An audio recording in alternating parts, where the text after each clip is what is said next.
So, this is going to be a small battle replay, a little 1v1 pitch in 0.9 of Reforged.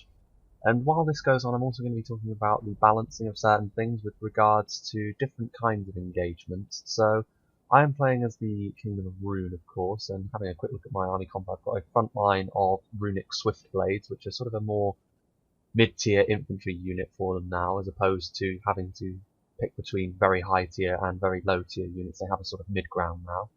They're backed up by more swift blades and some clan guard. The clan guard were really the only mid-tier unit Rune had before. I brought some of them for damage purposes.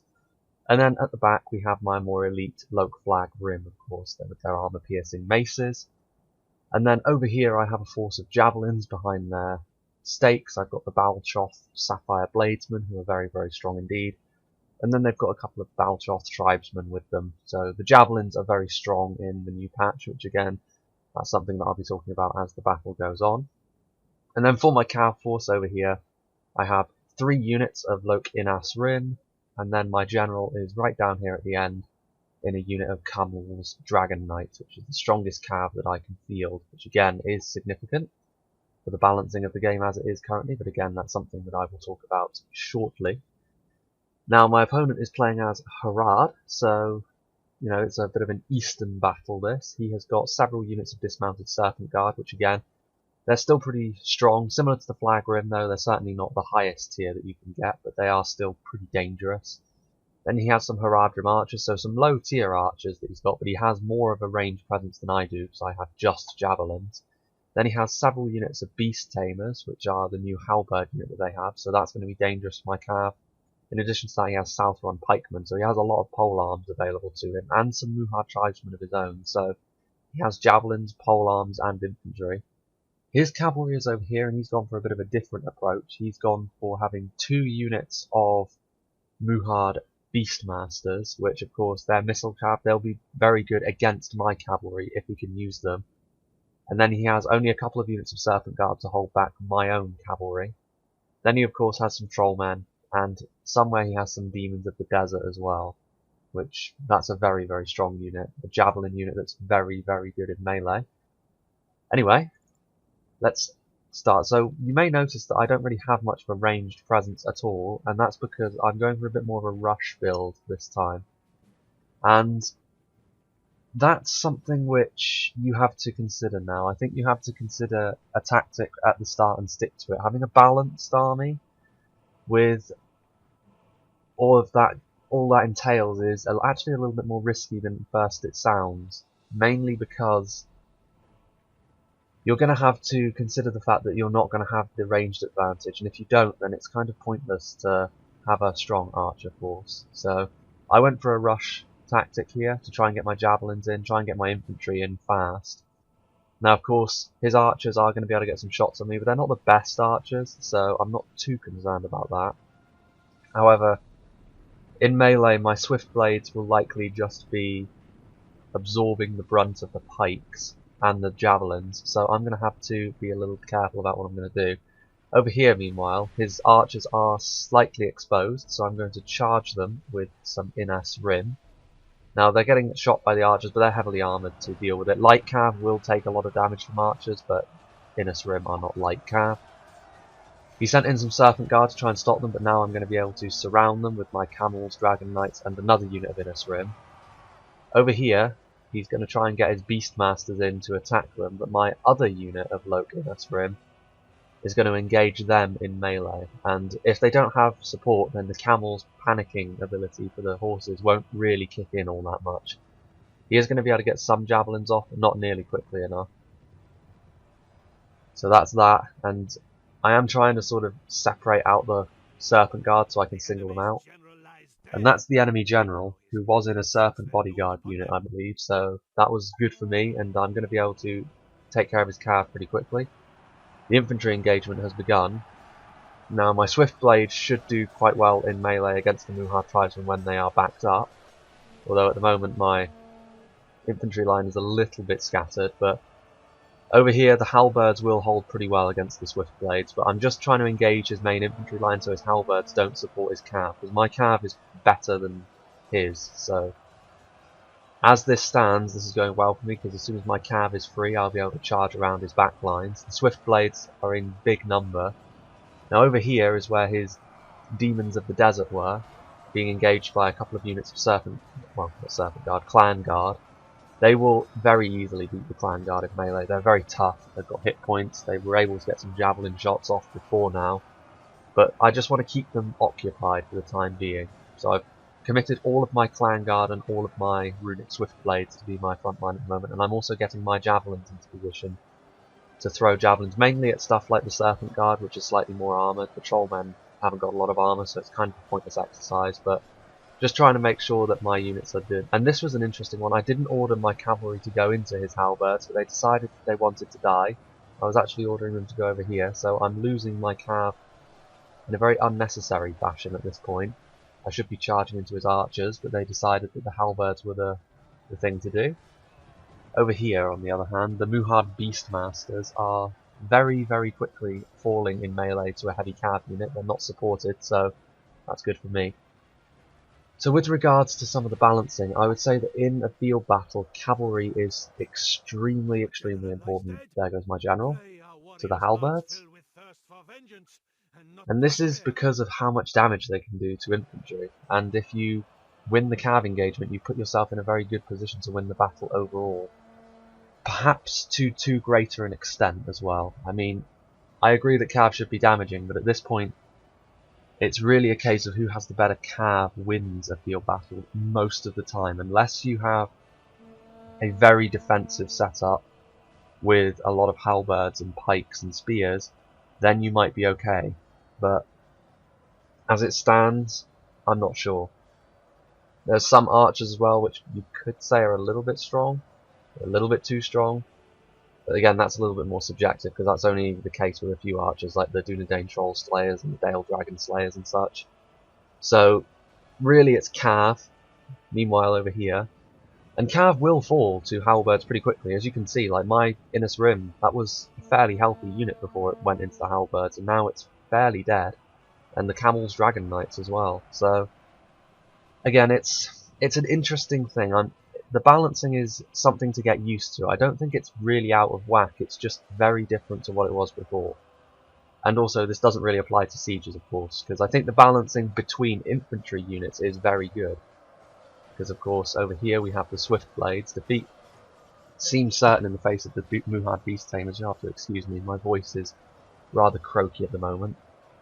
His pikes and his halberds are going to be able to hold the line pretty well against all of my infantry units, although I now do have my flag rim sort of patching up where the line was getting thinner, so the flag rim's still strong, although Harad not really the most heavily armoured faction, so their armour piercing is kind of wasted on stuff like the Muhard Tribesmen, especially seeing as they have armour piercing in melee themselves with their little maces. The Serpent Guard, however, should lose to the flag rim. They've always played second fiddle to them, rather. Meanwhile, the Demons of the Desert are going to lose this fight eventually, now that the flag rim are backing up the clan guard, but they have managed to kill off a great deal of my soldiers in the process, and they've managed to tie up a lot of my infantry to be sure that they're dead, because I can't let them get free and use their javelins. Their javelins are lethal. I've managed to clear up his archers, and now this is a sight that he really wouldn't want to see, because this is my cavalry getting free. I'm going to be able to charge around his back lines. His infantry line is actually kind of winning the fight here. The Swift Blades, wherever they are not really holding up. The Flag Rim are doing a better job where they are. My javelins are still firing in, but they're only making little dents because these units are not heavily armoured. So it's going to be up to my cavalry to really get some nice charges off. This unit of pikes is at the back trying to sort of ward off my charges, but it's not going to work all that well. A charge from my Dragon Knights into the Serpent Guard, which is going to do a lot to help me win this fight up here. The Trollmen are going to be a bit of a problem as well. Here comes a slightly larger unit of Innis Rim.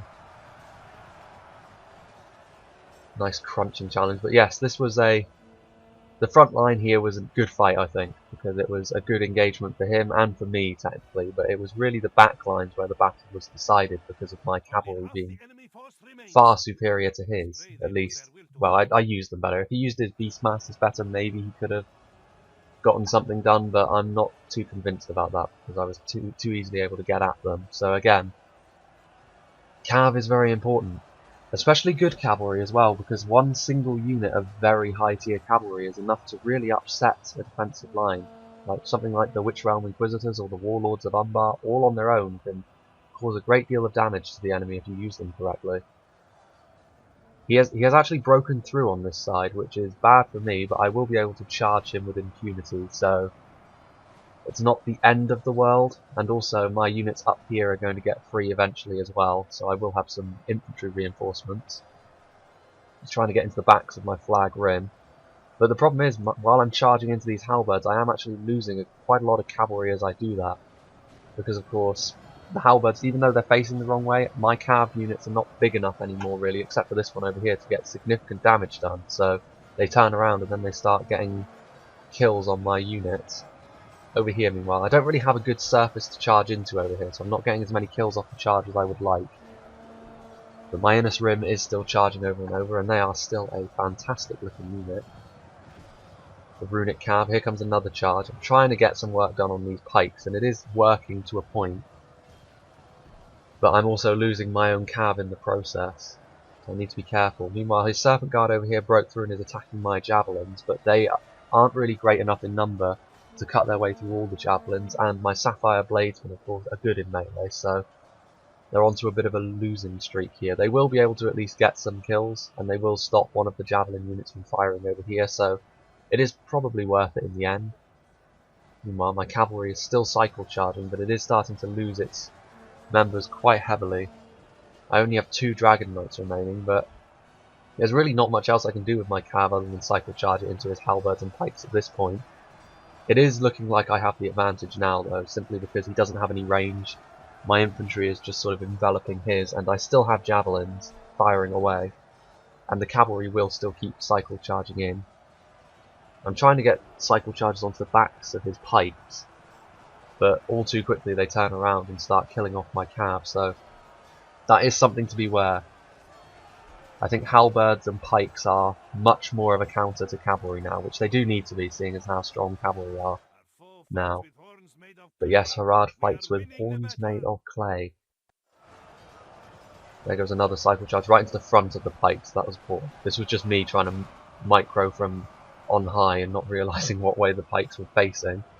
Over here he did get some trollmen into the Sapphire Bladesmen, but Sapphire Bladesmen are more than capable in melee, so they will be able to deal with the remnants of that trollmen unit very easily. And the Serpent Guard over here are still fighting. They have managed to essentially kill that Baltroth tribesman unit, but there is another one that are still throwing their jabbies. I believe this unit, the Sapphire Bladesmen, actually have used up all their ammo, so I will commit them to melee just to really squeeze his pikes over here. They are now fighting essentially back to back, some trollmen and some pikes, that's really all he has left. The Demons of the Desert died a while back, and now the Clan Guard and Flag Rim that were fighting them have come down. There's still a gap over here. There is a small unit of pikemen, however, that is facing backwards. He does have some halberdiers over here as well, so he has the Beast Tamers fighting some Swiftblades.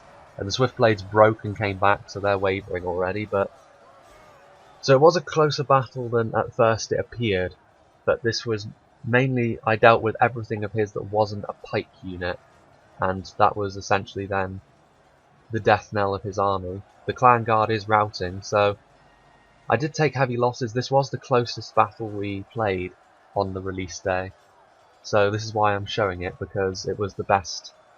It was the most back and forth, really. All the others we played were really either horrendously one-sided or not very entertaining at all. So yeah, I would say that this mod is now much less forgiving of mistakes that the player makes. You can very easily lose the battle in the first minute if you're not careful. That was a pretty good charge on the back of the pikes. But yeah, I would say that if you lose like your cavalry or your archer fight is not going well, these are the sorts of things which will lose you the battle very quickly, and there's not much you can do to respond to this either. So I would say that planning your army composition is now much more important. So you need to make sure you have a plan in mind and then stick to it in the battle, and that's going to be it. There's an army chain route. Beast Tamers are still alive, but the pikes are not. Some of the pikes are still fighting, but this is going to be the end. those javelins, and he admits defeat. But yeah, he was going to chain route pretty quickly after that anyway, so that's victory for Rune over Harad, and it was pretty close, honestly. He got more kills, but he had less men, so looking at my units, the Dragon Knights and obviously the Innis Rim all did very well. The Innis Rim over here, I assume that was the Beastmaster one, because they cut through them very easily. And then the Sapphire Bladesmen did very well also, and the Tribesmen. The Javelins and the Cav were really very good. The Swift Blades, not fantastic. They lost out in most cases. There was a couple of units that didn't do too badly. I think those were the ones that engaged the Muhad Tribesmen in melee first, but against the Pikes they were poor, which you would probably expect. The Flagrim did better. Again, they're more elite. The Clan Guard, not so great, but then they were up against Demons of the Desert, so you wouldn't expect them to do fantastically. So yeah, that was a small battle replay in terms of a pitch battle. We'll probably do some more elaborate ones soon as well. But yes, I think that the balancing is something that you will have to get used to in 0.9, because it's very different. And as I said, I think preparation is really the key here. You need to have a good army composition for the faction that you have, and different matchups will work differently. Like I was saying, Rohan have got, very heavy cavalry, and if you have tools which make Rohan uncomfortable, for example, I think Dale with their Dragon Slayers would make Rohan uncomfortable and perhaps coax them into mistakes, or perhaps if you're playing as Mordor and you have sort of a troll-heavy army. So I think the dynamics between the factions are a little bit more interesting. I still think that maybe cavalry is a little too strong, because it is basically the king of the battlefield with no exceptions now.